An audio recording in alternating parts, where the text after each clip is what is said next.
Respiratory audiobook for USMLE Step 1. Lung development occurs in 5 stages, and it begins with the formation of the lung bud from the distal end of the respiratory diverticulum during week 4 of development. And remember this key phrase: every pulmonologist can see alveoli. Now let's talk about the early embryonic stage, where the lung bud develops into the trachea, then into bronchial buds, followed by mainstem bronchi, secondary or lobar bronchi, and then tertiary or segmental bronchi. Errors at this stage can lead to conditions like tracheoesophageal fistula, tracheal atresia or stenosis, and pulmonary agenesis. So, it's a critical phase for structural foundation. Now moving forward, the pseudoglandular phase, which is during weeks 5 to 17, the endodermal tubules give rise to terminal bronchioles, and these are surrounded by a modest capillary network. However, respiration is impossible at this point, making this stage incompatible with life. As we continue into the canalicular phase between weeks 16 and 25, terminal bronchioles further develop into respiratory bronchioles, and then into alveolar ducts. These structures are surrounded by a prominent capillary network, and the airways begin to increase in diameter. You should remember this: pneumocytes begin to develop starting at week 20, and surfactant synthesis begins here. By week 25, respiration becomes capable. Then comes the saccular phase, from week 24 to birth, during which alveolar ducts give rise to terminal sacs, and these terminal sacs are separated by primary septae. Now listen carefully, because in the final stage, which is alveolar, which spans from week 36 to around 8 years of age, terminal sacs mature into adult alveoli through a process called secondary septation. In utero, breathing occurs not with air, but through aspiration and expulsion of amniotic fluid, which progressively lowers pulmonary vascular resistance throughout gestation. At birth, air replaces this fluid, leading to a rapid drop in pulmonary vascular resistance, allowing effective gas exchange. Now, are you ready to shift to an important clinical condition? Choanal atresia is defined as blockage of the posterior nasal opening, and it is often associated with bony abnormalities of the midface. Most cases are unilateral, but when it is bilateral, it becomes an emergency. It presents with upper airway obstruction, noisy breathing, and cyanosis that worsens during feeding and improves with crying. This is diagnosed by failure to pass a nasogastric tube beyond the pharynx and is confirmed with a CT scan. And importantly, this condition is often part of multiple malformation syndromes, such as Charge syndrome, which includes coloboma of the eye, heart defects, atresia of Coheney, restricted growth and development, genitourinary defects, and ear defects. Lung malformations include several distinct conditions. Pulmonary hypoplasia is characterized by a poorly developed bronchial tree with abnormal histology, and it is associated with congenital diaphragmatic hernia, which is usually left-sided, and with bilateral renal agenesis, as seen in Potter sequence. Another important condition is bronchogenic cysts, which are caused by abnormal budding of the foregut and dilation of terminal or large bronchi. These appear as discrete, round, sharply defined, fluid-filled densities on chest X-ray, though they may appear air-filled if infected. While generally asymptomatic, they can drain poorly, which may lead to airway compression and recurrent respiratory infections. Now, let's talk about club cells. These cells are microciliated and have a low columnar or cuboidal shape, containing secretory granules, and they are located in the bronchioles. They degrade toxins through P450 enzymes, and they secrete a surfactant-like component. Additionally, they serve as progenitor cells for both club and ciliated cells. Moving deeper into the alveoli, type 1 pneumocytes are squamous and account for 97% of alveolar surfaces, and they thinly line the alveoli for optimal gas exchange. Pores of cone represent anatomical communications between alveoli that allow the passing of air, fluid, phagocytes, and bacteria, especially during pneumonia. Now listen carefully as we continue with type 2 pneumocytes. These cells are cuboidal and clustered, and they have 2 key functions. First, they serve as stem cell precursors for both type I and type 2 pneumocytes and proliferate during lung damage. Second, they secrete surfactant from lamellar bodies. Applying the law of Laplace to the alveoli, we see that alveoli have an increased tendency to collapse on expiration as the radius decreases. Surfactant reduces alveolar surface tension, decreases alveolar collapse and lung recoil, and increases compliance. It is composed of multiple lecithins, mainly dipalmitoyl phosphatidylcholine or DPPC. Its synthesis begins around 20 weeks of gestation and reaches mature levels around 35 weeks. Glucocorticoids are important for fetal surfactant synthesis and lung development, and collapsing pressure is calculated as 2 times surface tension divided by radius. Now let's discuss alveolar macrophages, also known as dust cells. These cells phagocytose foreign materials and release cytokines and alveolar proteases. Hemosiderin-laden macrophages may also be found in cases like pulmonary edema or alveolar hemorrhage. Transitioning now to clinical relevance, neonatal respiratory distress syndrome is caused by surfactant deficiency, which increases surface tension and leads to alveolar collapse. This is seen as a ground glass appearance of lung fields on imaging. Risk factors include prematurity, diabetes during pregnancy, due to increased fetal insulin, and cesarean section delivery, which reduces the release of fetal glucocorticoids because it is less stressful than vaginal delivery. Treatment includes maternal glucocorticoids administered before birth, and exogenous surfactant given to the infant. However, therapeutic supplemental oxygen can lead to complications like retinopathy of prematurity, intraventricular hemorrhage, and bronchopulmonary dysplasia, collectively remembered as RIB. Persistently low oxygen tension also increases the risk of a patent ductus arteriosus. Screening tests for fetal lung maturity include the lamellar body count and the lecithin-sphingomyelin ratio in amniotic fluid, where a ratio of 2 or more is considered healthy, and a value below 1.5 is predictive of neonatal respiratory distress syndrome. Other tests include the foam stability index and the surfactant-albumin ratio. Now let's explore the anatomy of the respiratory tree, which is divided into the conducting zone and the respiratory zone. The conducting zone includes large airways, such as the nose, pharynx, larynx, trachea, and bronchi. In this region, airway resistance is highest in the large to medium-sized bronchi. As the airways narrow, they include small bronchioles that further divide into terminal bronchioles. These terminal bronchioles exist in large numbers and in parallel, which leads to the least airway resistance. The conducting zone functions to warm, humidify, and filter air, but it does not participate in gas exchange. Because of this, it is referred to as the anatomic dead space. Cartilage and goblet cells extend all the way to the end of the bronchi, and the epithelium here is primarily made up of pseudostratified ciliated columnar cells. These ciliated cells extend to the beginning of the terminal bronchioles and then transition to cuboidal cells.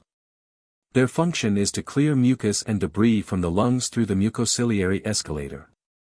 Airway smooth muscle cells also extend to the end of the terminal bronchioles, although they become sparse beyond this point. As we move deeper into the lungs, we enter the respiratory zone, which includes the lung parenchyma. This zone consists of respiratory bronchioles, alveolar ducts, and alveoli, and importantly, it is the region that participates in gas exchange.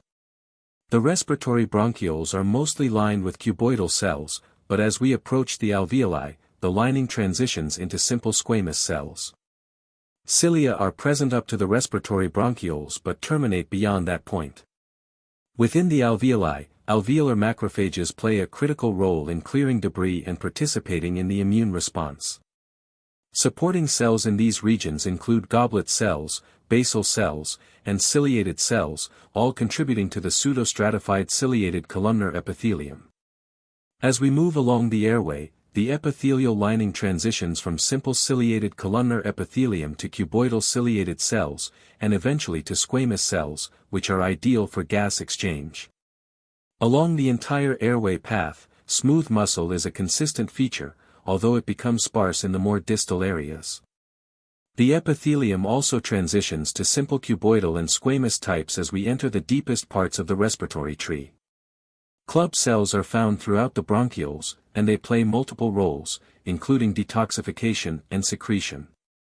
Finally, in the alveolar sacs, the presence of type I and type II pneumocytes, alveolar macrophages, and closely associated capillaries allows for efficient gas exchange, immune defense, and maintenance of alveolar structure.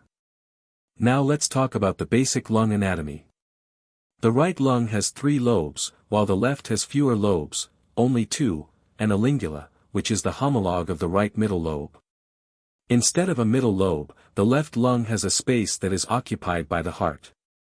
When considering the relation of the pulmonary artery to the bronchus at each lung hilum, we use the mnemonic RALS, meaning that on the right side, the pulmonary artery is anterior, and on the left side, it is superior. The carina, which is a key anatomical landmark where the trachea bifurcates, lies posterior to the ascending aorta and anteromedial to the descending aorta. You should remember this. The right lung is the more common site for inhaled foreign bodies. That's because the right main stem bronchus is wider, more vertical, and shorter than the left. So, if a person aspirates a peanut, and they are supine, the object usually enters the superior segment of the right lower lobe, or sometimes the posterior segment of the right upper lobe. If the person is lying on their right side or prone, the peanut usually enters the right upper lobe. But if they are upright during aspiration, the object usually enters the right lower lobe. Now listen carefully to how thoracentesis is performed.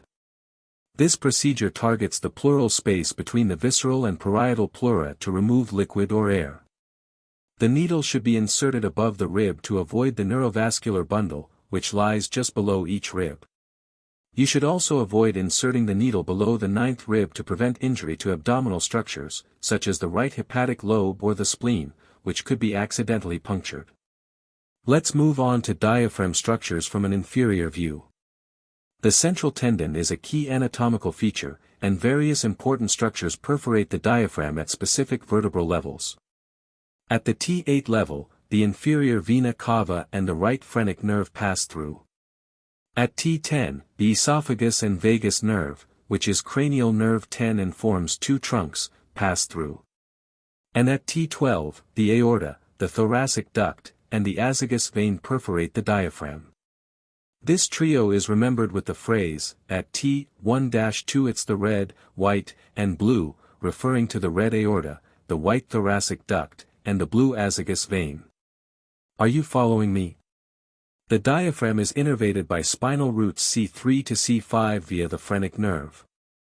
Pain from irritation of the diaphragm can be referred to the shoulder, specifically at C5, and the trapezius ridge, which is innervated by C3 and C4. Injury to the phrenic nerve leads to elevation of the ipsilateral hemidiaphragm, which can be seen on X-ray. To help remember this, use the phrase C3, 4, 5 keeps the diaphragm alive. Now finally, here's a memory aid for key bifurcations. The number of letters in certain anatomical terms matches the corresponding vertebral level. For instance, the vena cava has 8 letters, and it perforates the diaphragm at T8.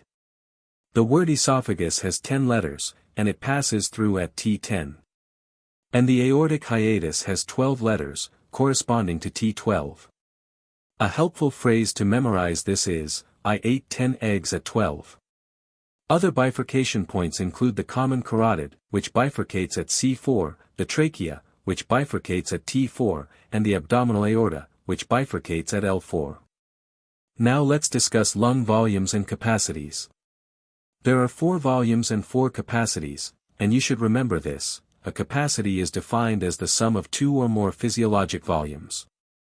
Tidal volume refers to the air that moves into the lung with each quiet inspiration, which is about 6 to 8 milliliters per kilogram, and typically around 500 milliliters. Inspiratory reserve volume is the air that can still be breathed in after a normal inspiration, while expiratory reserve volume is the air that can still be breathed out after a normal expiration. Residual volume refers to the air that remains in the lung after maximal expiration, and any lung capacity that includes residual volume cannot be measured by spirometry. Now let's talk about how the lung volumes add up to form the different capacities. Inspiratory capacity is equal to inspiratory reserve volume plus tidal volume, and it represents the air that can be breathed in after a normal exhalation. Functional residual capacity is the sum of residual volume and expiratory reserve volume, and it refers to the volume of gas in the lungs after a normal expiration, when the outward pulling force of the chest wall is exactly balanced by the inward collapsing force of the lungs. Vital capacity is the sum of inspiratory reserve volume, tidal volume, and expiratory reserve volume, and it reflects the maximum volume of gas that can be expired after a maximal inspiration. And now, total lung capacity is the sum of inspiratory reserve volume, tidal volume, expiratory reserve volume, and residual volume, which is also equal to vital capacity plus residual volume. This is the volume of gas that is present in the lungs after a maximal inspiration. Moving on, the work of breathing refers to the energy expended, or the oxygen consumed, by respiratory muscles to produce the ventilation needed to meet the body's metabolic demand. It is a combination of flow-resistive and elastic work, which means the work equals force times distance, or pressure times volume, and this work is required to overcome both elastic recoil and airway resistance. You should also remember that the work of breathing is minimized by optimizing the respiratory rate and tidal volume. In restrictive diseases, the work increases to overcome elastic recoil resistance, and this is usually achieved with an increased respiratory rate and a decreased tidal volume. In obstructive diseases, the increased work is needed to overcome airway resistance, and this is typically achieved with a decreased respiratory rate and an increased tidal volume. Now listen carefully as we go into the determination of physiologic dead space. Physiologic dead space is calculated using the formula Vd equals Vt times the difference between PaCO2 and PCO2, divided by PaCO2.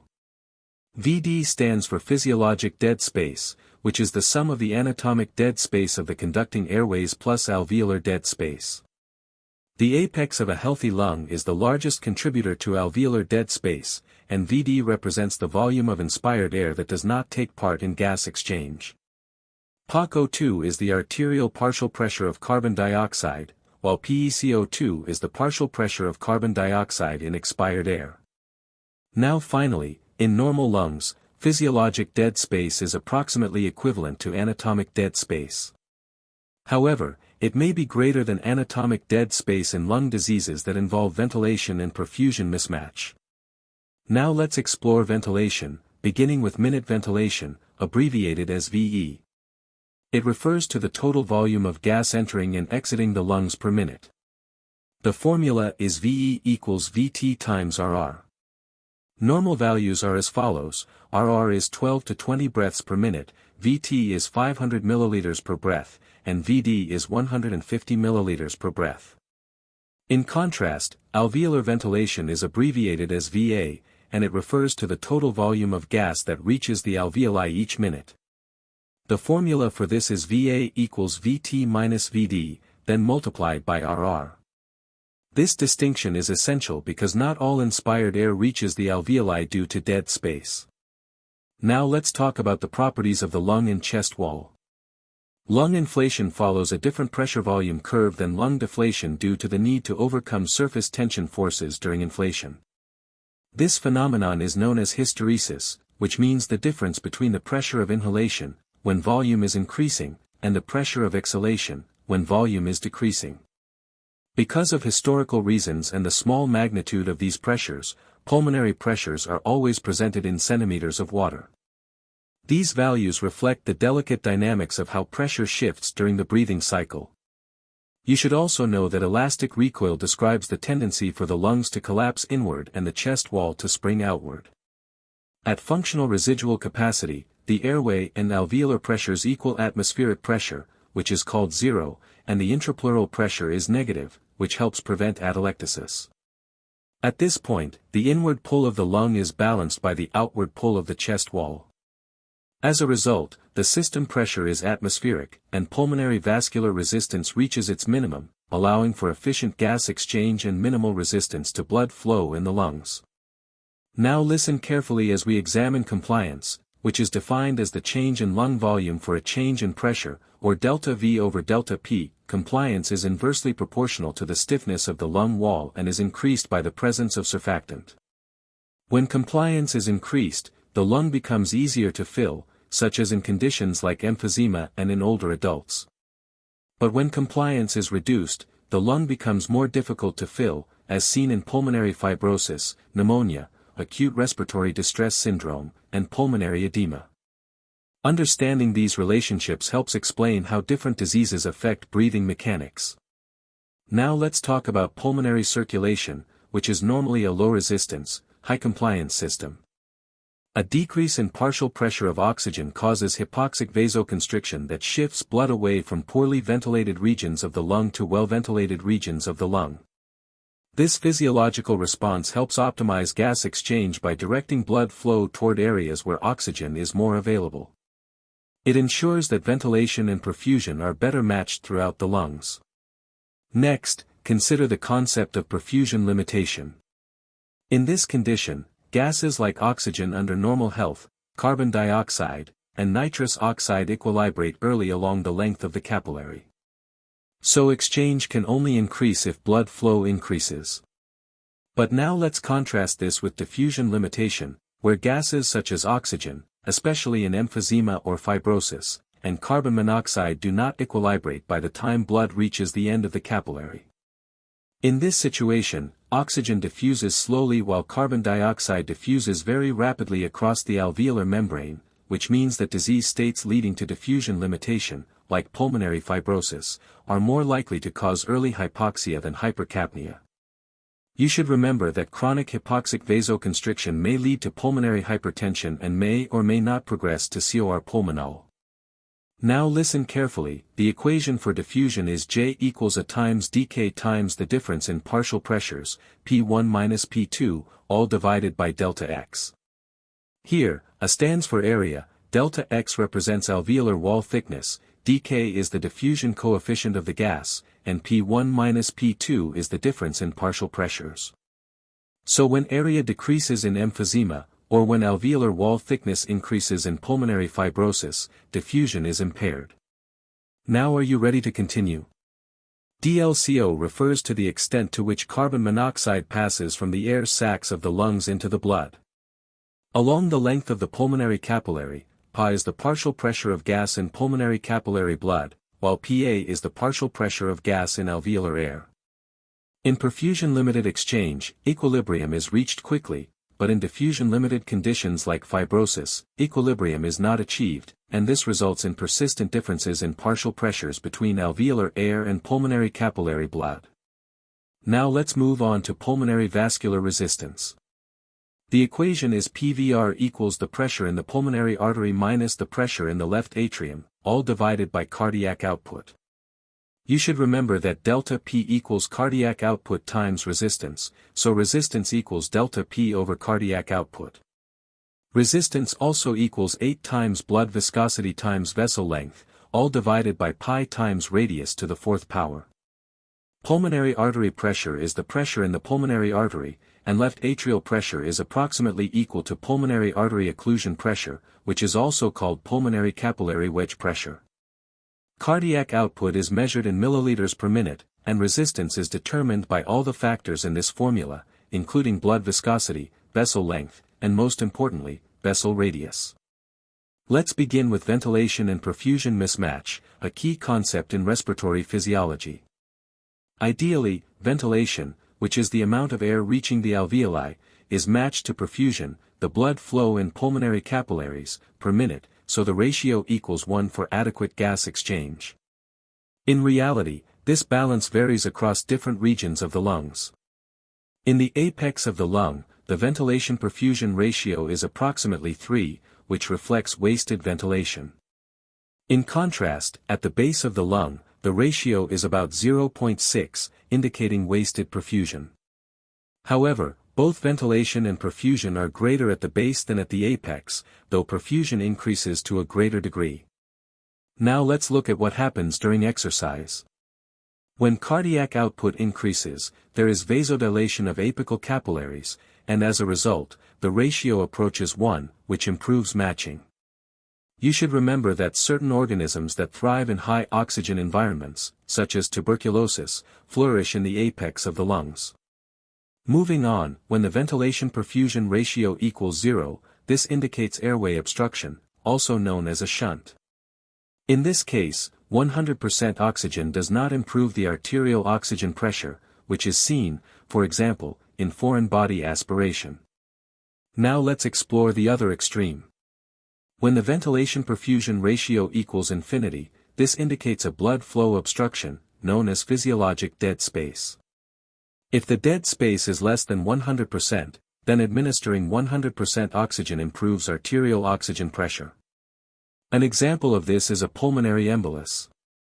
Understanding the lung zones helps clarify this. In Zone 1, alveolar pressure is greater than arterial pressure, which is greater than venous pressure.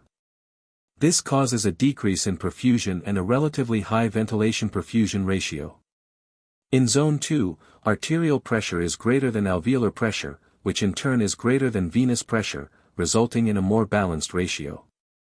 And in Zone 3, arterial pressure is greater than venous pressure, which is greater than alveolar pressure, leading to increased perfusion and a lower ventilation-perfusion ratio. Now let's shift to the alveolar gas equation.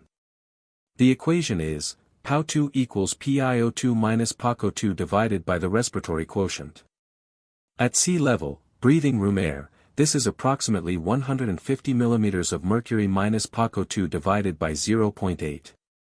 PaO2 is the alveolar partial pressure of oxygen, PiO2 is the partial pressure of oxygen in inspired air, PaCO2 is the arterial partial pressure of carbon dioxide, and the respiratory quotient, or RQ, is the ratio of carbon dioxide produced to oxygen consumed.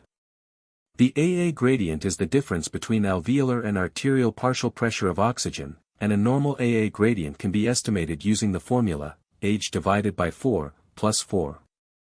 For example, in a person under 40 years old, the gradient should be less than 14. Let's begin with carbon dioxide transport. The majority of CO2, about 90%, must be converted to bicarbonate, or HCO3, inside red blood cells. From there, it is carried in the plasma to the lungs and then released through the carbonic anhydrase reaction. In addition to this, around 5% of CO2 binds to various plasma proteins, forming carbamino compounds, including attachment to the N-terminus of globin in deoxygenated hemoglobin inside red blood cells. This complex is called carbaminohemoglobin, or HbCO2. And a small percentage, also about 5%, of CO2 dissolves directly into the plasma itself, contributing minimally but meaningfully to the overall transport process. Now let's talk about what happens in the lungs. Hemoglobin becomes oxygenated, and this promotes the dissociation of hydrogen ions. As a result, the equilibrium shifts toward carbon dioxide production, and CO2 is then released from the red blood cells. This mechanism is known as the Haldane effect. Inside the plasma and red blood cells, the process involves CO2 entering red blood cells where it is converted into HCO3 by the enzyme carbonic anhydrase. Water combines with CO2 to form H2CO3, which then dissociates into hydrogen ions and bicarbonate. Hemoglobin, in its deoxygenated form, binds the hydrogen ions while CO2 also binds hemoglobin, forming carbaminohemoglobin. Bicarbonate ions exit the red blood cells in exchange for chloride ions, and eventually, all of this contributes to efficient CO2 clearance through the lungs. Now listen carefully, we will shift to hypoxia and hypoxemia. Hypoxia refers to a reduction in oxygen delivery to tissues and is commonly caused by decreased cardiac output, also by ischemia, or anemia, and also by carbon monoxide or cyanide poisoning. The causes can be with alveolar arterial gradient is normal, certain causes like hypoventilation can be responsible. Or some causes of hypoxia might involve the AA gradient to be increased. Let's go deeper into those. Diffusion limitation, as seen in pulmonary fibrosis, restricts oxygen from equilibrating fully across the alveolar capillary membrane. A right-to-left shunt, which represents the extreme form of ventilation-perfusion mismatch, occurs when there is normal perfusion in areas without any ventilation. This can be anatomic, such as in an intracardiac shunt, or physiologic, such as in perfusion of non-ventilated alveoli in ARDS. On the other hand, ventilation-perfusion mismatch can involve normal perfusion in the setting of edema, or perfusion in normally ventilated regions, like in a pulmonary embolism. And now, one more concept, inspired oxygen tension. This is determined by the formula, PiO2 equals FiO2 times the difference between barometric pressure and water vapor pressure. The most common alteration here occurs in high altitudes due to reduced barometric pressure. Finally, hypoventilation contributes to hypoxemia through an elevated PaCO2. The alveolar oxygen pressure, or PaO2, is then calculated as PiO2 minus PaCO2 divided by the respiratory quotient. This is often seen in central nervous system depression from opiate overdose, in obesity hypoventilation syndrome, or in neuromuscular weakness. You should differentiate the hypoxia from the hypoxemia, which means insufficient oxygenation of blood, specifically reflected as reduced PaO2. Let's begin with normal adult hemoglobin. Hemoglobin, or Hb, is composed of 4 polypeptide subunits, 2 alpha and 2 beta chains, that each bind one molecule of oxygen. It is an allosteric protein that exhibits positive cooperativity when binding to oxygen. This means that oxygenated hemoglobin has a high affinity for O2, around 300 times higher, while deoxygenated hemoglobin has a low affinity for oxygen, which promotes the release or unloading of O2 into the tissues. In addition, the protein component of hemoglobin also acts as a buffer for hydrogen ions and carbon dioxide, making it crucial in maintaining blood pH and gas exchange. Now let's talk about myoglobin. Myoglobin consists of a single polypeptide chain that is associated with just one hemoiety. It has a higher affinity for oxygen than hemoglobin, and this makes it essential for full oxygenation of aerobically active muscles. Because it is monomeric, myoglobin does not show positive cooperativity, and as a result, its oxygen dissociation curve does not have a sigmoidal shape like that of hemoglobin. Are you following me? Now let's move on to oxygen content of the blood. Oxygen content equals the sum of oxygen bound to hemoglobin and oxygen that is solubilized in plasma. Mathematically, this is expressed as 1.34 times Hb times SaO2 plus 0.003 times PaO2. SaO2 is the percent saturation of arterial blood with oxygen, while 0.003 is the solubility constant of oxygen, and PaO2 represents the partial pressure of oxygen in arterial blood. Normally, 1 gram of hemoglobin can bind 1.34 milliliters of oxygen, and the typical hemoglobin concentration in blood is 15 grams per deciliter. So, the oxygen carrying capacity of blood is about 20 milliliters of O2 per deciliter. Now listen carefully, with decreased hemoglobin concentration, there is decreased oxygen content in arterial blood, but there is no change in oxygen saturation or PaO2. Oxygen delivery to tissues is calculated as cardiac output multiplied by the oxygen content of blood. In carbon monoxide poisoning, hemoglobin concentration is normal, but oxygen saturation is reduced because CO competes with O2 for binding, while PaO2 stays normal, and total oxygen content is reduced. In anemia, hemoglobin is decreased, oxygen saturation remains normal, PaO2 is normal, but total oxygen content is reduced. In polycythemia, hemoglobin is increased, oxygen saturation is normal, PaO2 is normal, and total oxygen content is increased. In methemoglobinemia, hemoglobin concentration is normal, oxygen saturation is reduced because ferric iron binds oxygen poorly, PaO2 is normal, and total oxygen content is reduced. And in cyanide toxicity, hemoglobin concentration, oxygen saturation, PaO2, and total oxygen content all remain normal. Now let's talk about the oxyhemoglobin dissociation curve. Shifts in this curve reflect local tissue oxygen needs and can either be beneficial, as in physiologic adaptation, or harmful, as in pathological states or toxicities. A right shift in the curve reflects decreased hemoglobin affinity for oxygen, which promotes oxygen unloading at the tissue level. This happens physiologically when oxygen needs increase, such as during exercise, with decreased pH, elevated temperature, or fever, hypoxia, and increased levels of 2,3 bpg.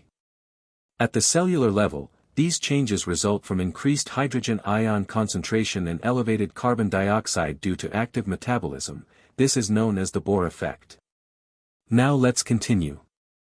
A left shift in the oxyhemoglobin dissociation curve indicates increased hemoglobin affinity for oxygen, which reduces oxygen unloading at tissues. This shift can occur physiologically with decreased oxygen demands, such as reduced temperature, and during pregnancy, where fetal hemoglobin has a higher oxygen affinity than adult hemoglobin. This is partly due to reduced affinity for 2,3-BPG, which enhances oxygen binding and drives oxygen across the placenta to the fetus. Pathologically, a left shift can be caused by increased carbon monoxide, increased methemoglobin, or genetic mutations that reduce 2,3-BPG. Always remember, left is lower, meaning lower tissue oxygen delivery. Finally, note that the oxyhemoglobin dissociation curve has a sigmoidal shape due to positive cooperativity. A tetrameric hemoglobin molecule can bind 4 oxygen molecules and exhibits higher affinity for each subsequent oxygen molecule bound. In contrast, myoglobin, being monomeric, lacks this positive cooperativity and therefore does not show the sigmoidal shape in its curve. Let's start with the response to high altitude. At high altitude, the fraction of inspired oxygen, or FiO2, remains constant, but barometric pressure, Pb, decreases. This leads to reduced atmospheric oxygen, also called PiO2, and subsequently, a decrease in arterial oxygen pressure, PaO2. As a result, ventilation increases, causing a decrease in arterial carbon dioxide pressure, PaCO2, which leads to respiratory alkalosis. These changes can produce altitude sickness, which manifests as headaches, nausea, fatigue, lightheadedness, and sleep disturbances. Over time, chronic ventilation increases further, and the kidneys respond by increasing erythropoietin production, primarily from the kidneys, which stimulates increased hematocrit and hemoglobin due to chronic hypoxemia. Now let's move on to biochemical adaptations. Increased 2,3-BPG binds to hemoglobin and causes a rightward shift of the oxyhemoglobin dissociation curve, which promotes oxygen release to the tissues. This increase in 2,3-BPG results from enhanced glycolysis and isomerization by BPG mutase. At the cellular level, there is an increase in mitochondria, supporting greater metabolic demand. The kidneys also increase renal excretion of bicarbonate, HCO3, to compensate for the respiratory alkalosis, and this effect can be augmented pharmacologically with acetazolamide. Furthermore, chronic hypoxic pulmonary vasoconstriction occurs, leading to increased pulmonary vascular resistance, which can cause pulmonary hypertension and right ventricular hypertrophy. When you exercise, heart rate and stroke volume increase, which increases cardiac output and pulmonary blood flow, resulting in a more uniform ventilation perfusion ratio from the base to the apex of the lung. Cellular respiration increases, producing more carbon dioxide, which lowers tissue pH and shifts the oxyhemoglobin dissociation curve to the right, thereby promoting tissue unloading of oxygen. Oxygen consumption rises, as reflected by the increased oxygen difference between arteries and veins. To meet oxygen demand and remove excess carbon dioxide, respiratory rate increases alongside pulmonary blood flow. Importantly, arterial oxygen and carbon dioxide pressures are maintained by homeostatic mechanisms.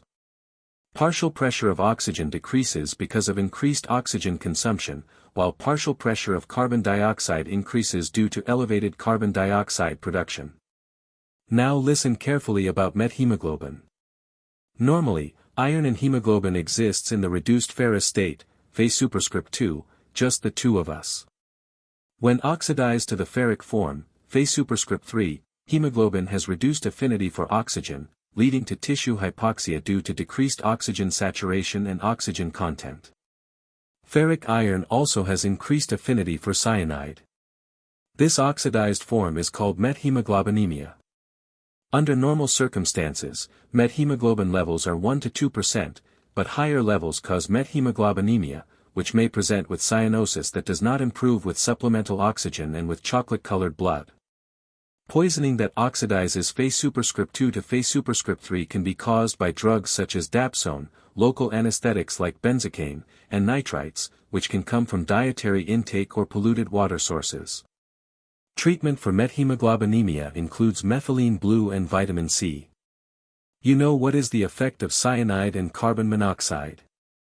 Cyanide and carbon monoxide inhibit aerobic metabolism by blocking complex 4 of the electron transport chain, also known as cytochrome C oxidase. This results in hypoxia that does not fully correct with supplemental oxygen and leads to increased anaerobic metabolism. When it comes to exposure, cyanide poisoning can occur from synthetic products, combustion, ingestion of amygdalin found in apricot seeds, deliberate cyanide ingestion such as in suicide attempts, and in fire victims. There is also a risk of cyanide toxicity when nitroprusside is used in hypertensive emergencies.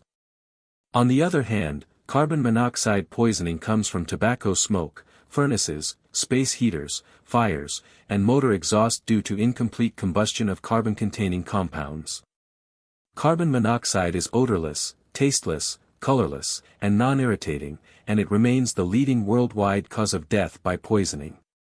Regarding clinical presentation, cyanide poisoning typically causes headache, dyspnea, drowsiness, seizures, and coma. The skin may appear flushed, sometimes described as cherry red, because of bright red venous blood, and the venules in the retina also appear bright red. The breath may carry a bitter almond odor. Carbon monoxide poisoning presents with headache, vomiting, confusion, visual disturbances, and coma. There may also be cherry red skin accompanied by bullous skin lesions. Often, multiple victims are involved, for example, family members exposed to a faulty furnace. Laboratory findings in cyanide poisoning show normal arterial oxygen pressure, or PO2, but with elevated lactate and an anion gap metabolic acidosis. Carbon monoxide poisoning also shows normal PO2 but increased carboxyhemoglobin levels on co-oximetry, which cannot be distinguished by pulse oximetry alone. It is classically associated with bilateral globus pallidus lesions on MRI, although these lesions can rarely be seen with cyanide toxicity as well. Looking at the effect on the oxygen hemoglobin curve, cyanide binds to cytochrome A3 in complex 4, so although oxygen is abundant, it cannot be used due to ineffective oxidative phosphorylation.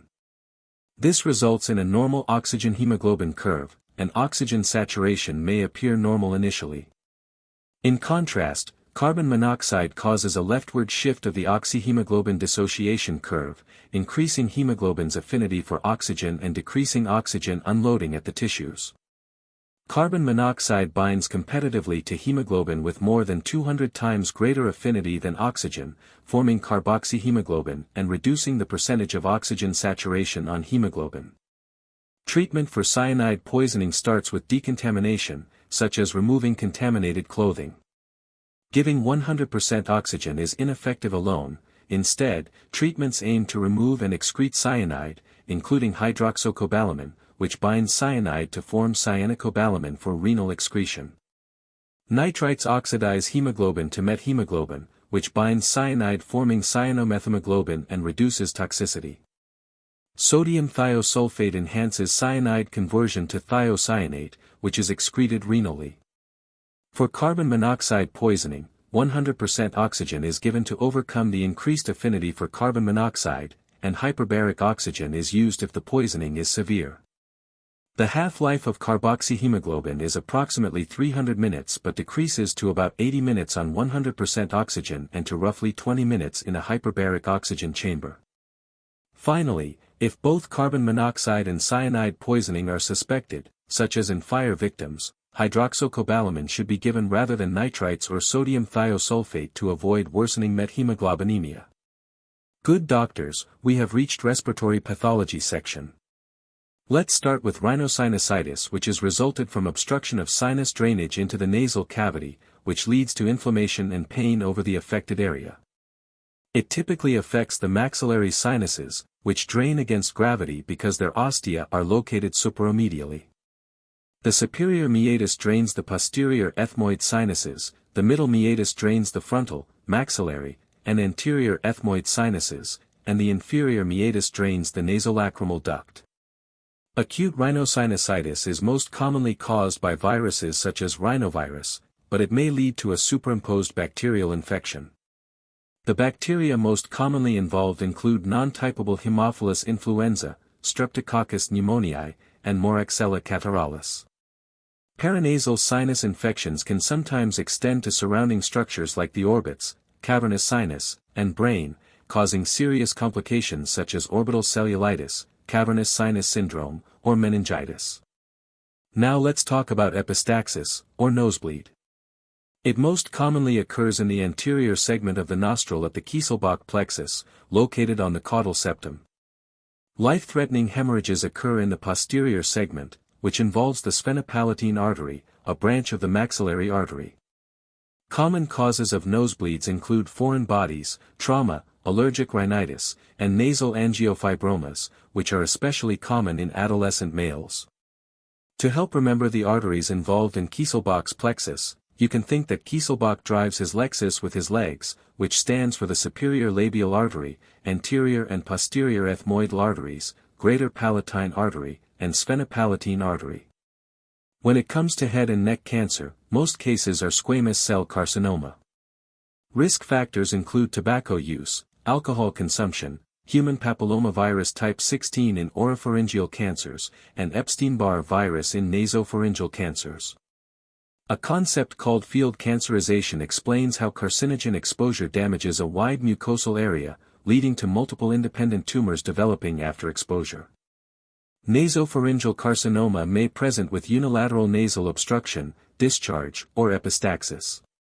Additionally, eustachian tube obstruction from the tumor can lead to otitis media with or without effusion, and hearing loss. Now listen carefully about laryngeal papillomatosis, also called recurrent respiratory papillomatosis.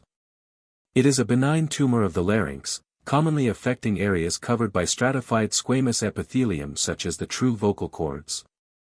It especially affects children and is possibly caused by human papillomavirus transmitted from mother to baby during labor. It is associated with HPV types 6 and 11. Symptoms can help guide the location of the pathology. Supraglottic involvement often causes dysphagia, while infraglottic or glottic involvement tends to cause hoarseness. Pulmonary emboli occur when there is an obstruction of the pulmonary artery or its branches by foreign material, usually a thrombus that originated elsewhere. The affected alveoli remain ventilated but are not perfused, resulting in a ventilation-perfusion mismatch.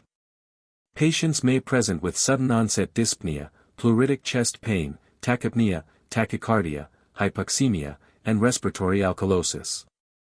Large emboli or a saddle embolus can cause sudden death because the clot prevents blood from filling the left ventricle, and increased right ventricular size further compromises left ventricular filling, leading to obstructive shock. The imaging test of choice for pulmonary embolism is CT pulmonary angiography, which reveals filling defects. Electrocardiogram findings may show sinus tachycardia or, less commonly, an S1Q3T3 abnormality. Lines of Zahn are interdigitating areas of pink platelets and fibrin and red blood cells, found only in thrombi formed before death, helping to distinguish pre- and post-mortem thrombi. Treatment for pulmonary emboli involves anticoagulation, such as heparin or direct thrombin and factor XA inhibitors, and an inferior vena cava filter if anticoagulation is contraindicated. Pulmonary emboli can be of various types, including fat, air, thrombus, bacteria, amniotic fluid, and tumor, summarized by the mnemonic FAT-BAT. Fat emboli are associated with long bone fractures and liposuction, presenting classically with a triad of hypoxemia, neurologic abnormalities, and petechial rash. Air emboli result from nitrogen bubbles precipitating in ascending divers, known as caisson disease or decompression sickness, and are treated with hyperbaric oxygen. They can also be iatrogenic, secondary to invasive procedures like central line placement. Amniotic fluid emboli typically occur during labor or postpartum, but can also result from uterine trauma, and can lead to disseminated intravascular coagulation. Although rare, they carry high mortality. Now let's move on to mediastinal pathology. The normal mediastinum contains the heart, thymus, lymph nodes, esophagus, and aorta. Mediastinal masses can arise from different compartments with common associations. The anterior mediastinum typically involves the 4 T's, thyroid, such as substernal goiter, thymic neoplasm, teratoma, and terrible lymphoma. the middle mediastinum commonly involves metastases, hiatal hernia, and bronchogenic cysts, and the posterior mediastinum often involves esophageal cancer, which may present as a mass in or spread to the middle mediastinum, neurogenic tumors like neurofibroma, and multiple myeloma. Mediastinitis is inflammation of mediastinal tissues and is commonly caused by postoperative complications of cardiothoracic procedures within 14 days, esophageal perforation often due to repetitive vomiting, or contiguous spread of odontogenic or retropharyngeal infection. Chronic mediastinitis, also called fibrosing mediastinitis, results from increased proliferation of connective tissue in the mediastinum, with histoplasma capsulatum being a common cause. Clinical features include fever, tachycardia, leukocytosis, chest pain, and sternal wound drainage. Finally, pneumomediastinum is the presence of gas, usually air, in the mediastinum. It can be spontaneous, due to rupture of a pulmonary bleb, or secondary to trauma, iatrogenic causes, or Borhave syndrome. Ruptured alveoli allow air to track into the mediastinum through peribronchial and perivascular sheaths.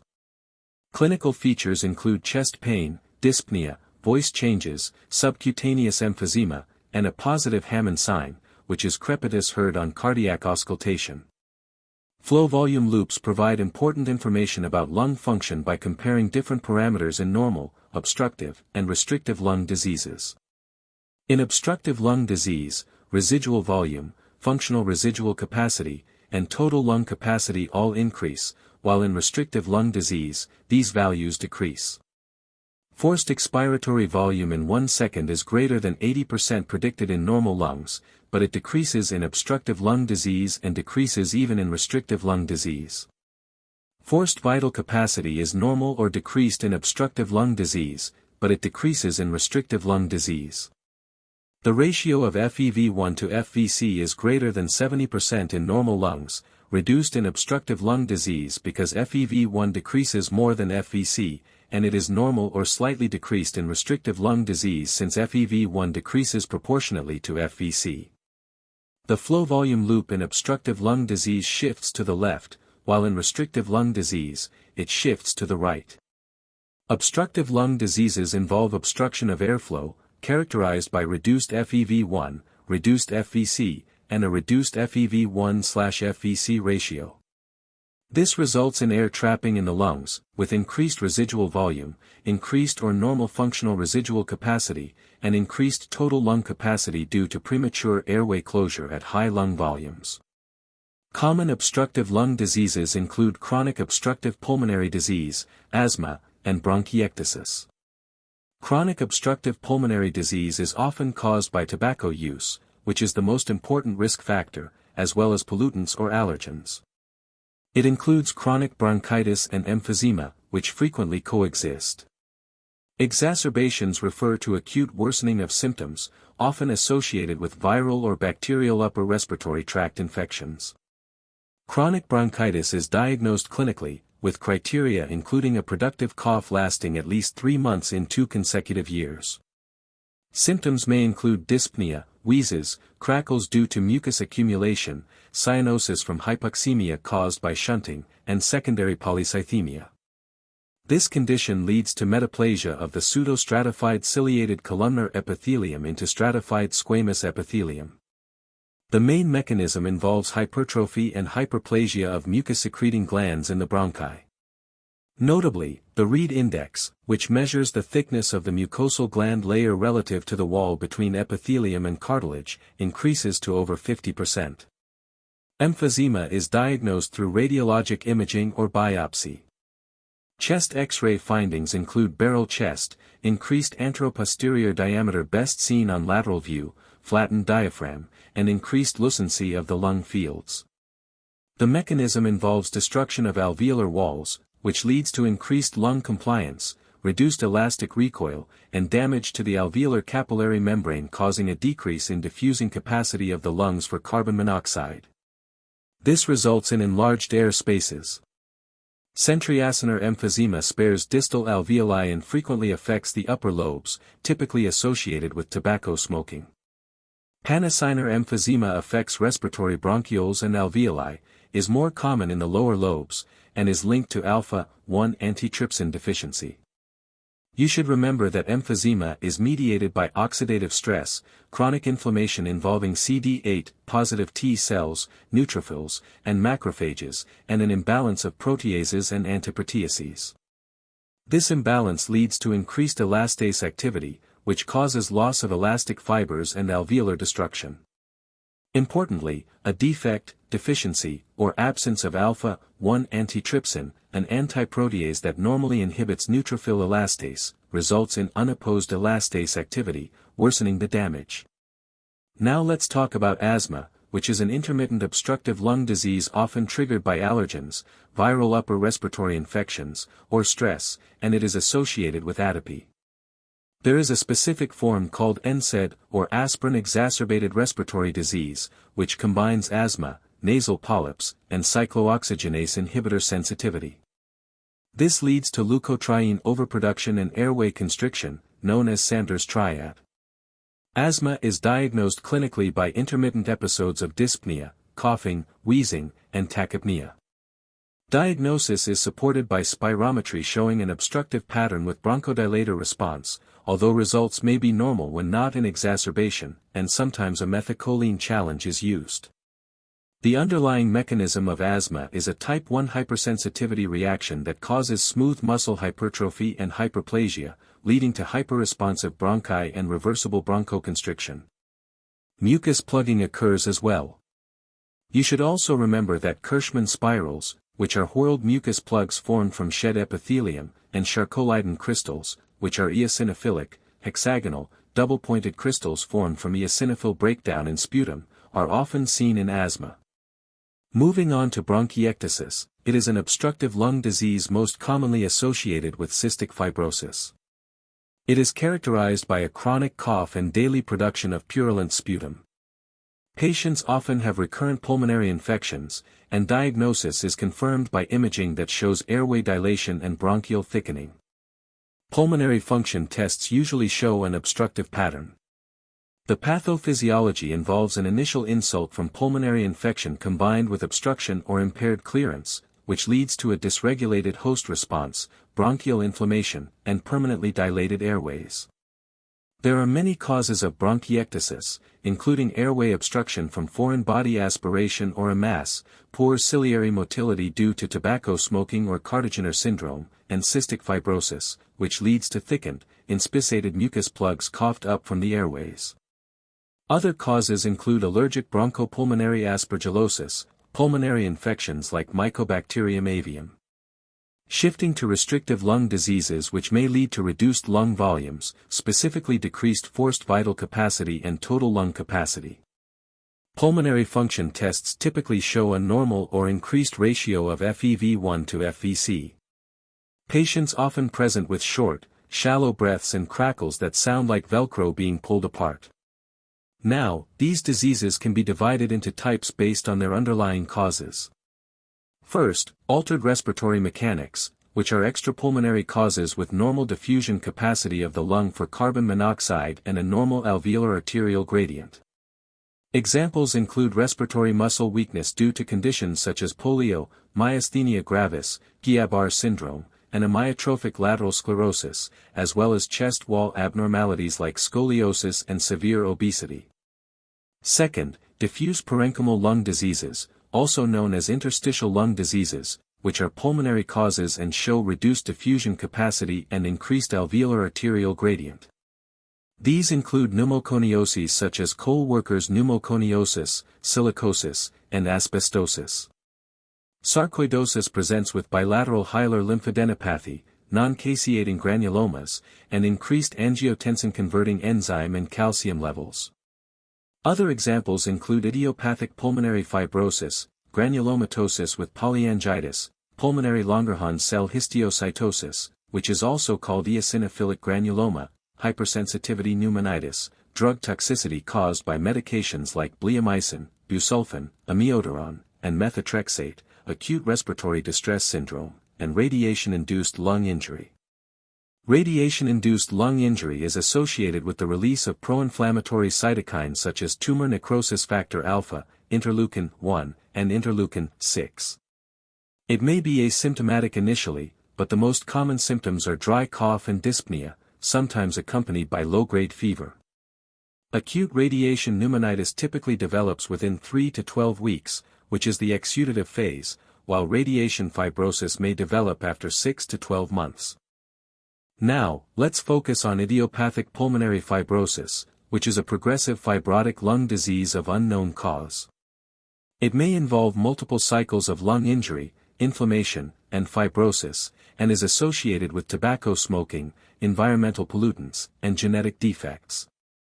The clinical findings include progressive dyspnea, fatigue, a non-productive cough, crackles, and clubbing. Imaging often shows peripheral reticular opacities with traction bronchiectasis, and in advanced disease, a honeycomb appearance of the lung. The histologic pattern is usual interstitial pneumonia, characterized by decreased type 1 pneumocytes, decreased type 2 pneumocytes, and increased fibroblasts. Complications include pulmonary hypertension, right heart failure, arrhythmias, coronary artery disease, respiratory failure, and lung cancer.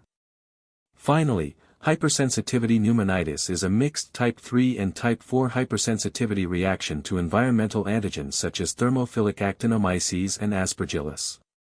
It is often seen in farmers and bird fanciers. Acutely, it causes dyspnea, cough, chest tightness, fever, and headache, and is often self-limiting if the offending stimulus is removed. Chronically, it can lead to irreversible fibrosis with non-caseating granulomas, alveolar septal thickening, and traction bronchiectasis. Sarcoidosis is characterized by immune-mediated, widespread non-caseating granulomas, elevated serum ACE levels, and an increased CD4 to CD8 ratio in bronchoalveolar lavage fluid. It is more common in black females and is often asymptomatic except for enlarged lymph nodes. Chest X-rays show bilateral adenopathy and coarse reticular opacities, including ground glass opacities, while CT scans of the chest better demonstrate extensive hilar and mediastinal adenopathy. Sarcoidosis is associated with Bell palsy, parotid enlargement, and granulomas that are non-caseating and epithelioid, containing microscopic Schaumann and asteroid bodies. Other associations include rheumatoid arthritis-like arthropathy, elevated calcium levels, ocular uveitis, interstitial fibrosis, vitamin D activation due to increased 1-alpha hydroxylase activity in macrophages, and skin changes such as lupus pernio and erythema nodosum. Treatment typically involves glucocorticoids if symptoms are present. Moving on to mesothelioma, this is a malignancy of the pleura linked with asbestosis.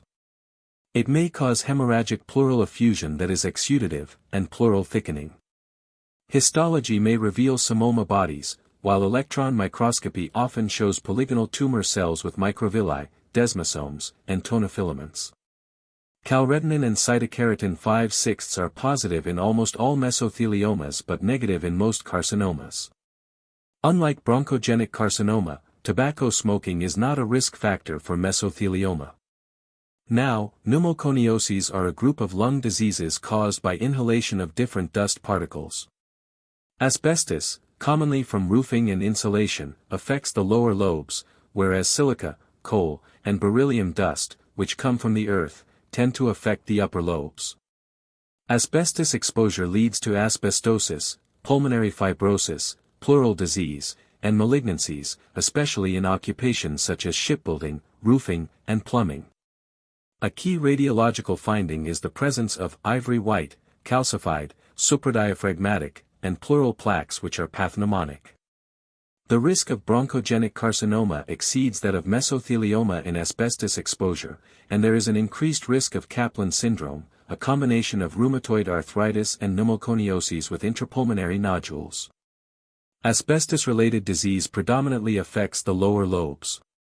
Ferruginous asbestos bodies appear as golden-brown fusiform rods resembling dumbbells, which can be found in alveolar sputum samples and are visualized using Prussian blue stain, often obtained by bronchoalveolar lavage. Additionally, asbestos exposure increases the risk of pleural effusions. Berylliosis occurs due to exposure to beryllium in aerospace and manufacturing industries.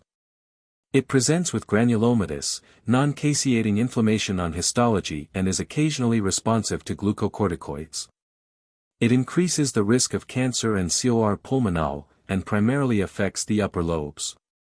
Coal workers' pneumoconiosis results from prolonged coal dust exposure, leading to macrophages laden with carbon, which causes inflammation and fibrosis. Also known as black lung disease, it increases the risk of Kaplan syndrome and affects the upper lobes. Imaging reveals small, rounded nodular opacities. Anthracosis, an asymptomatic condition, is found in many urban dwellers exposed to sooty air. Silicosis is associated with occupations such as sandblasting, foundries, and mining. Macrophages respond to silica by releasing fibrogenic factors that cause fibrosis. Silica may disrupt phagocytomes and impair macrophage function, which increases susceptibility to tuberculosis. Silicosis also raises the risk of lung cancer, cor pulmonale, and Kaplan syndrome. The disease affects the upper lobes and is characterized radiographically by eggshell calcification of hilar lymph nodes. You can remember this with the phrase, "The silly egg sandwich I found is mine." Acute respiratory distress syndrome, or ARDS, begins with an alveolar insult that leads to the release of pro-inflammatory cytokines, which then causes neutrophil recruitment and activation, along with the release of toxic mediators such as reactive oxygen species and proteases. This results in capillary endothelial damage and increased vessel permeability, causing leakage of protein-rich fluid into the alveoli, followed by the formation of intraalveolar hyaline membranes and non-cardiogenic pulmonary edema, characterized by a normal pulmonary capillary wedge pressure. These changes decrease lung compliance and cause ventilation-perfusion mismatch, leading to hypoxic vasoconstriction and increased pulmonary vascular resistance. Loss of surfactant further contributes to alveolar collapse, as seen in preterm infants or drowning victims. The most common causes of ARDS include sepsis, aspiration pneumonia, burns, trauma, pancreatitis, and drowning injuries. Diagnosis is one of exclusion, based on several criteria: abnormal chest X-ray showing bilateral lung opacities, respiratory failure occurring within 1 week of the alveolar insult, decreased ratio of arterial oxygen partial pressure to fraction of inspired oxygen, PaO2/VO2 ratio less than 300. Which reflects hypoxemia due to increased intrapulmonary shunting and diffusion abnormalities, and symptoms that cannot be explained by heart failure or fluid overload. The consequences of ARDS include impaired gas exchange, reduced lung compliance, and pulmonary hypertension. Management involves treating the underlying cause, and mechanical ventilation strategies include reducing tidal volume and increasing positive end expiratory pressure to keep alveoli open during expiration. Now, shifting to sleep apnea, this condition is characterized by repeated cessation of breathing lasting more than 10 seconds during sleep, which disrupts sleep and causes daytime somnolence. Diagnosis is confirmed by polysomnography, or sleep study.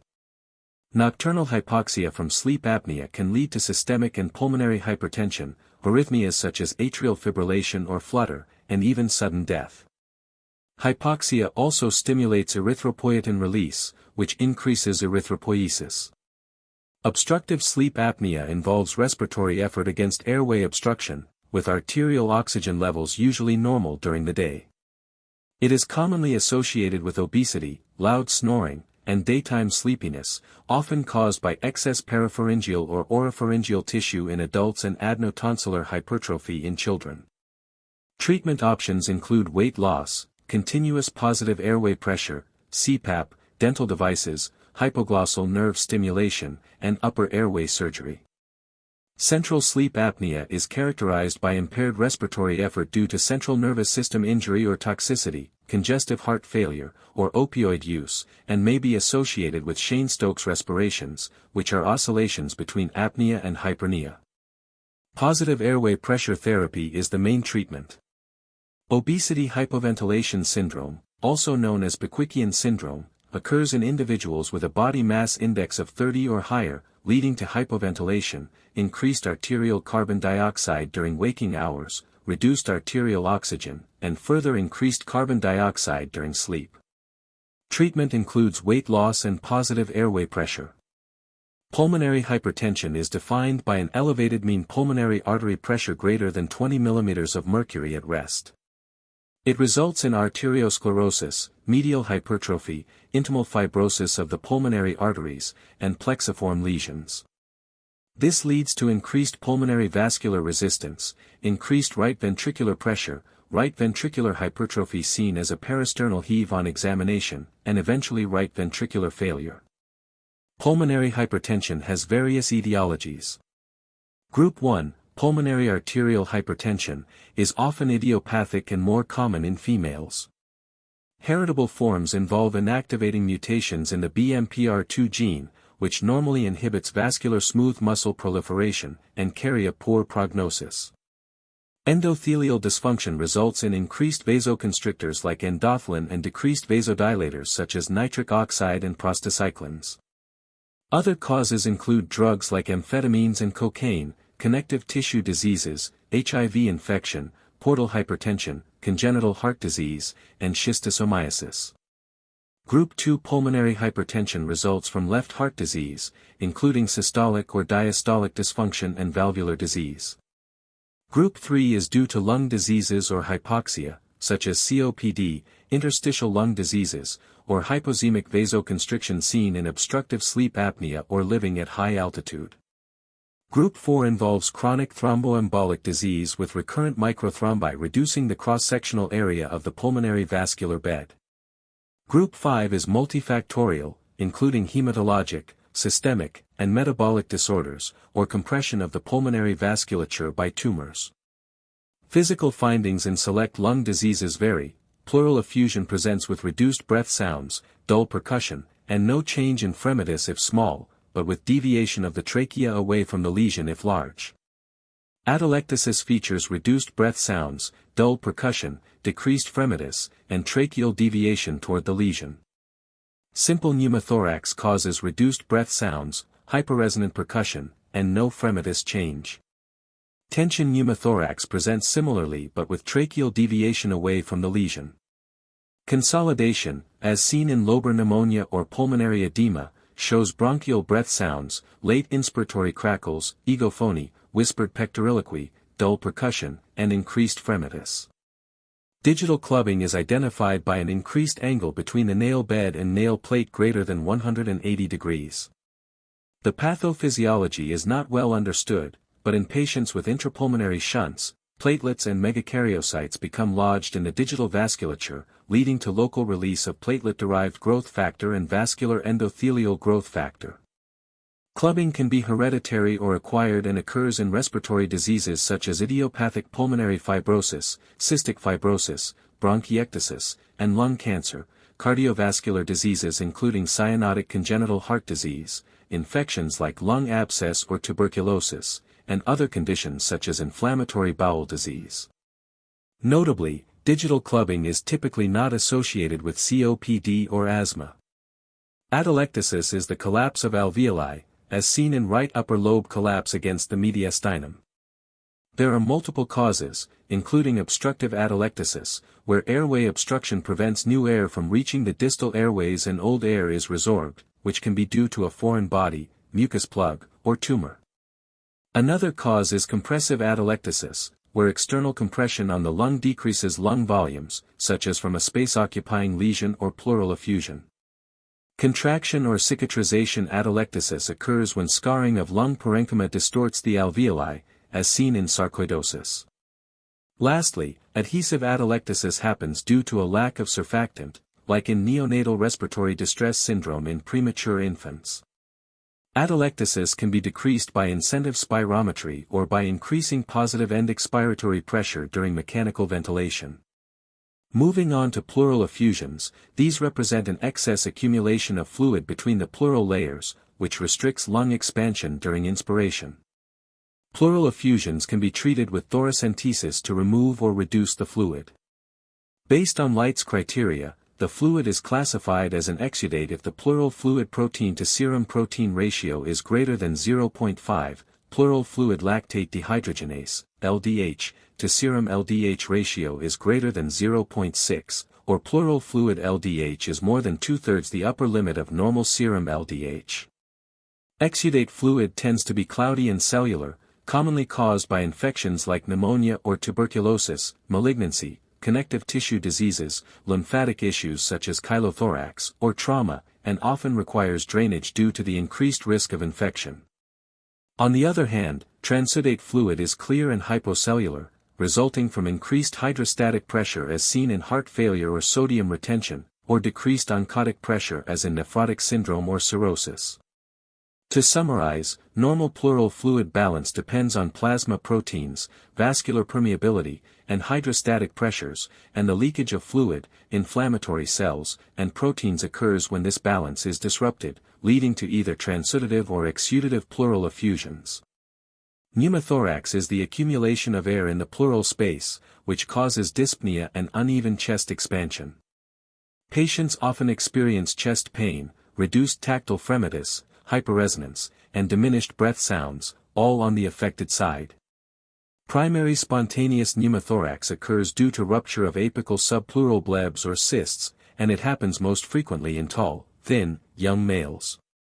It is also associated with tobacco smoking and vaping. On the other hand, secondary spontaneous pneumothorax occurs due to diseased lungs, such as bullae and emphysema, Marfan syndrome, infections, or mechanical ventilation with the use of high pressures, which can cause barotrauma. Traumatic pneumothorax results from blunt trauma like rib fractures, penetrating injuries such as gunshot wounds, or iatrogenic causes including central line placement, lung biopsy, or barotrauma due to mechanical ventilation. Moreover, tension pneumothorax can arise from any of these causes, where air enters the pleural space but cannot exit, leading to increasing trapped air and tension pneumothorax. This condition causes the trachea to deviate away from the affected lung, which may lead to increased intrathoracic pressure, mediastinal displacement, kinking of the inferior vena cava, reduced venous return, decreased cardiac output, and ultimately obstructive shock, characterized by hypotension, tachycardia, and jugular venous distension. Immediate needle decompression followed by chest tube placement is necessary to treat this emergency. Now turning to pneumonia, lobar pneumonia is most commonly caused by Streptococcus pneumoniae, Legionella, and Klebsiella. It features intraalveolar exudate leading to consolidation, which can involve an entire lobe or even the whole lung. Bronchopneumonia involves organisms such as Streptococcus pneumoniae, Staphylococcus aureus, Haemophilus influenza, and Klebsiella, with acute inflammatory infiltrates spreading from bronchioles into adjacent alveoli, causing a patchy distribution that affects one or more lobes. In contrast, interstitial or atypical pneumonia is caused by Mycoplasma, Chlamydophila pneumoniae, Chlamydophila psittaci, Legionella, Coxiella bernicii, and various viruses including RSV, CMV, influenza, and adenovirus. This type involves diffuse patchy inflammation localized to the interstitial areas at the alveolar walls, with chest X-rays showing bilateral multifocal opacities, and usually follows a more indolent course known as walking pneumonia. Cryptogenic organizing pneumonia has an unknown etiology, with negative sputum and blood cultures, and often responds to glucocorticoids but not antibiotics. Formerly called bronchiolitis obliterans organizing pneumonia or BOOP, it is a non-infectious pneumonia characterized by inflammation of bronchioles and surrounding structures. Lastly, aspiration pneumonia occurs when oropharyngeal or gastric contents are aspirated, leading to pulmonary infection. Risk factors include altered mental status which reduces the cough reflex or glottic closure, dysphagia, neurologic disorders such as stroke, and the presence of invasive tubes like nasogastric tubes. It typically presents days after the aspiration event in dependent lung segments, more commonly in the right lower lobe if the patient is sitting up, or in the right upper lobe if lying down, due to bronchial anatomy. This can progress to abscess formation. Aspiration chemical pneumonitis, on the other hand, presents within hours after the event and is caused by gastric acid-mediated inflammation. It shows infiltrates in the lower lobes and usually resolves with supportive treatment. The natural history of lobar pneumonia progresses through several stages beginning with congestion, followed by red hepatization, gray hepatization, and finally resolution. During days 1 to 2, congestion appears as red-purple, partial consolidation of the lung parenchyma, with exudate containing mostly bacteria. By days 3 to 4, red hepatization occurs, characterized by red-brown consolidation and exudate made up of fibrin, bacteria, red blood cells, and white blood cells. Then, from days 5 to 7, gray hepatization takes place, which is reversible and shows a uniformly gray appearance due to exudate full of white blood cells, lysed red blood cells, and fibrin. Finally, after day 8, resolution happens as enzymatic digestion of the exudate by macrophages occurs, returning the lung tissue to normal. Throughout these stages, macrophages play a key role in cleaning up exudate, bacteria, white and red blood cells, and fibrin, allowing the alveoli to heal.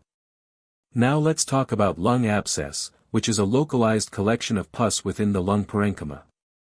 It is often caused by aspiration of oropharyngeal contents, especially in patients who are predisposed to loss of consciousness, such as those with alcohol overuse or epilepsy, or by bronchial obstruction like cancer. Air fluid levels are often visible on chest X-ray, suggesting cavitation. The organisms responsible are typically anaerobes such as bacteroids, Fusobacterium, Peptostreptococcus, or Staphylococcus aureus. Treatment involves antibiotics, drainage, or sometimes surgery. Notably, a lung abscess secondary to aspiration is most often found in the right lung, and its location depends on the patient's position during aspiration, commonly the right lower lobe if the patient is upright, or the right upper or middle lobe if recumbent. Moving on to lung cancer, it remains the leading cause of cancer death worldwide. Patients may present with symptoms such as cough, hemoptysis, bronchial obstruction, wheezing, or a pneumonic, coin lesion visible on chest X-ray, or a non-calcified nodule seen on CT scan. Common sites of metastases from lung cancer include the liver, which may cause jaundice and hepatomegaly, the adrenals, bones causing pathologic fractures, and the brain. A helpful mnemonic to remember is, lung mets love effective boneheads and brainiacs, highlighting these metastatic sites. In the lung, metastatic lesions, which are usually multiple, are more common than primary neoplasms and often originate from breast, colon, prostate, and bladder cancers. Complications of lung cancer can be summarized by the acronym SPHERE, which stands for superior vena cava or thoracic outlet syndromes, Pancoast tumor, Horner syndrome, endocrine paraneoplastic syndromes, recurrent laryngeal nerve compression causing hoarseness, and effusions, which may be pleural or pericardial.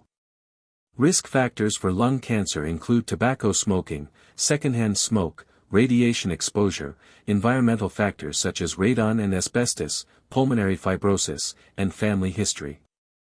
Squamous cell and small cell carcinomas are typically central tumors and are often caused by tobacco smoking.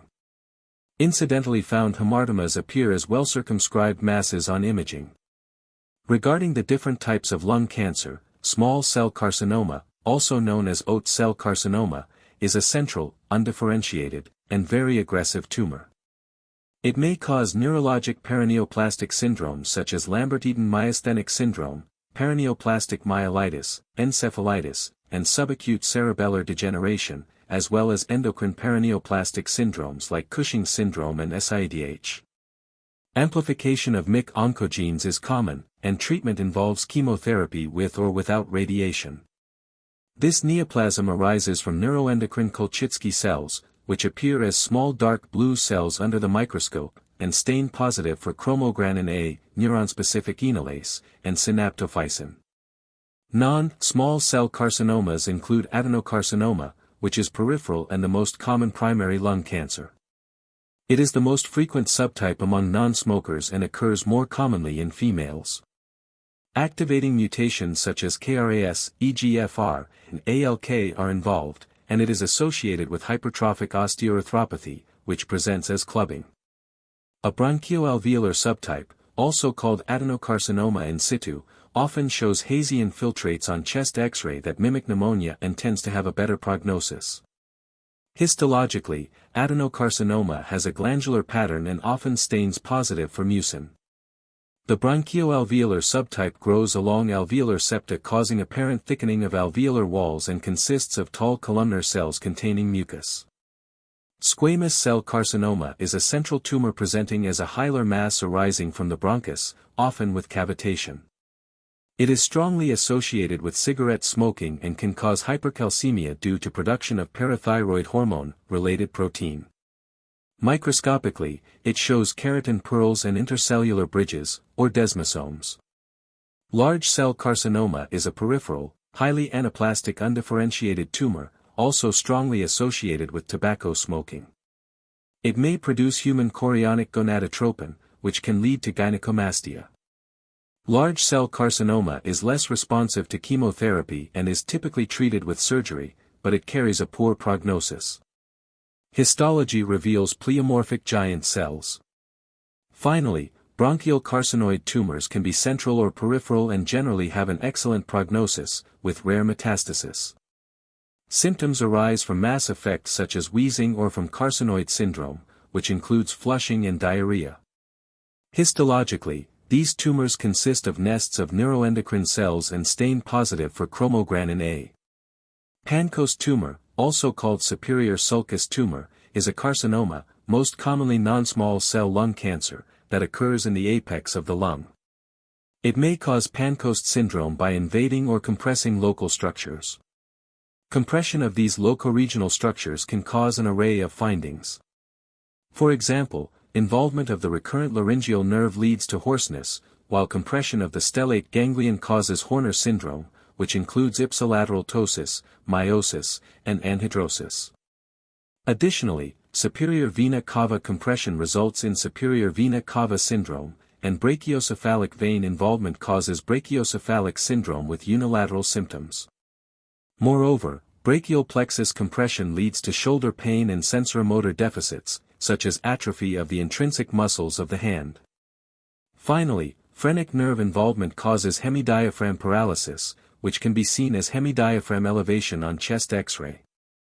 Superior vena cava syndrome occurs due to obstruction of the superior vena cava, which may be caused by thrombus or tumor.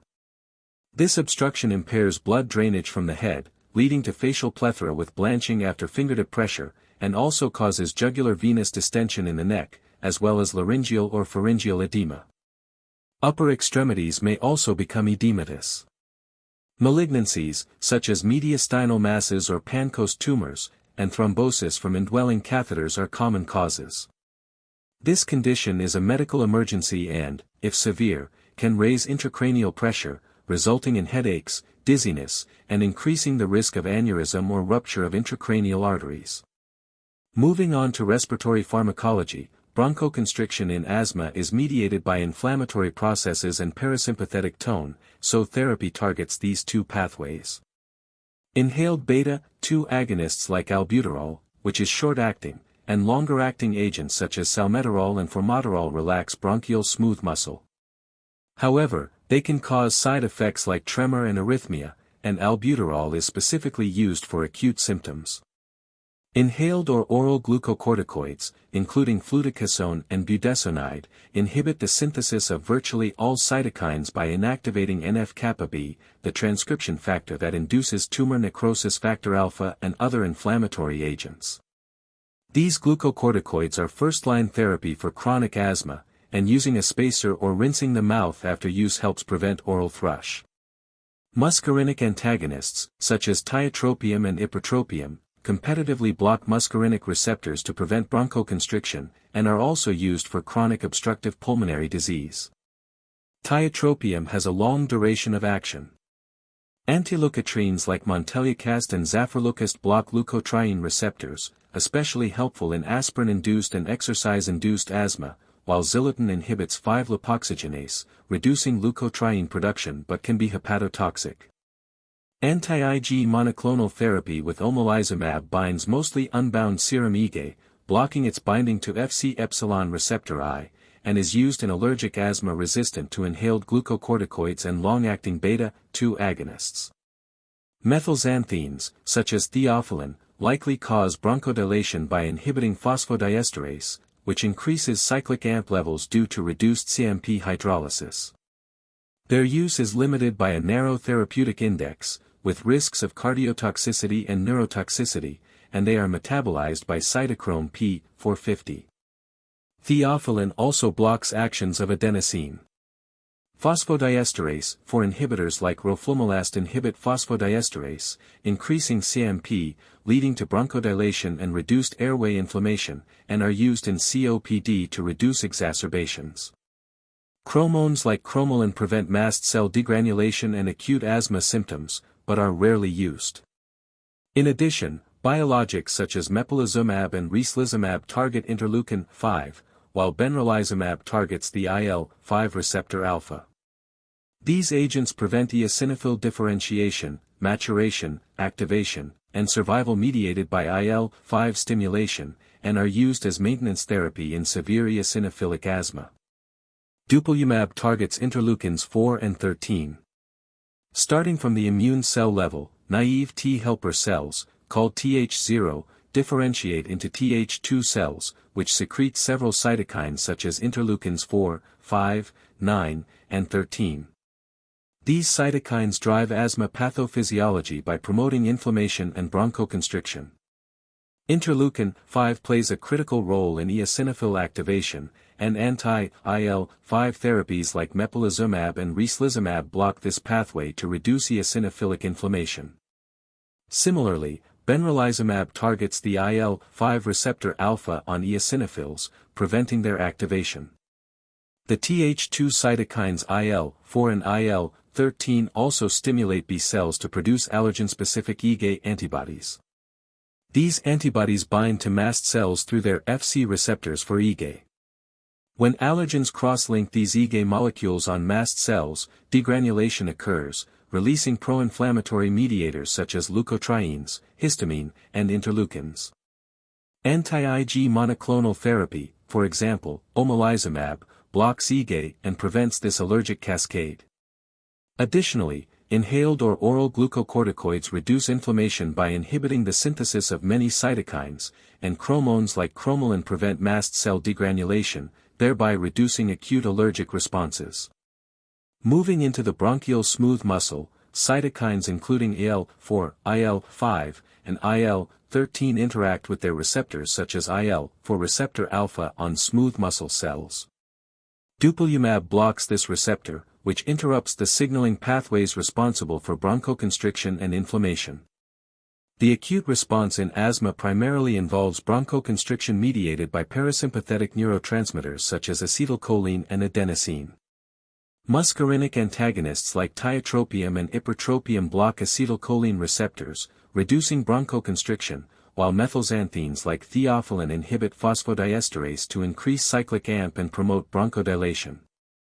Beta-2 agonists work by stimulating adenylate cyclase to increase cyclic AMP, leading to relaxation of bronchial smooth muscle and bronchodilation. Phosphodiesterase 4 inhibitors such as roflumilast, used only in COPD, also raise cyclic AMP by preventing its breakdown, contributing to bronchodilation and reduced inflammation. The balance between bronchial tone and bronchoconstriction is influenced by these opposing pathways. In chronic asthma, inflammation is driven by pro-inflammatory cytokines that promote phospholipase A2 activity, which converts membrane phospholipids into arachidonic acid. This arachidonic acid is then metabolized by enzymes such as 5-lipoxygenase and cyclooxygenase, COX-1 and COX-2, to produce leukotrienes, prostaglandins, prostacyclin, and thromboxane, all of which contribute to airway inflammation and bronchial hyperreactivity. Antileukotriene drugs like montelukast, zafirlukast, and zilutin block leukotriene receptors or inhibit leukotriene synthesis, reducing mucus secretion, plasma exudation, and eosinophil recruitment, thus helping to control chronic inflammation. Finally, inhaled or oral glucocorticoids reduce inflammation by inhibiting phospholipase A2 through the production of lipocortin, thereby limiting the release of arachidonic acid and its downstream pro-inflammatory metabolites. This multilevel approach combining immune modulation, bronchial smooth muscle relaxation, and inflammation control underlies the pharmacologic treatment of asthma. Regarding H1 blockers, also called antihistamines, they are reversible inhibitors of H1 histamine receptors and act as inverse agonists. First-generation agents include diphenhydramine, dimenhydrinate, chlorpheniramine, and doxylamine, with names usually containing N or INE or N/8. They are used for allergy, motion sickness, vomiting in pregnancy, and as sleep aids, but adverse effects include sedation, antimuscarinic effects, and anti-alpha-adrenergic effects. Second-generation agents like loratadine, fexofenadine, desloratadine, and cetirizine are less sedating because they have reduced entry into the central nervous system and are primarily used for allergy. Dextromethorphan is an antitussive that antagonizes NMDA glutamate receptors and can act as a hallucinogenic dissociative agent similar to ketamine at high doses. It is a synthetic codeine analog with mild opioid effects in excess, and naloxone can be given for overdose. It has mild abuse potential and may cause serotonin syndrome if combined with other serotonergic agents. Pseudoephedrine and phenylephrine activate alpha-adrenergic receptors in the nasal mucosa, causing local vasoconstriction. They are used to reduce hyperemia and edema as nasal decongestants and to open obstructed eustachian tubes. Adverse effects include hypertension and rebound congestion, known as rhinitis medicamentosa, if used more than 4 to 6 days, with associated tachyphylaxis. Pseudoephedrine can also cause central nervous system stimulation and anxiety.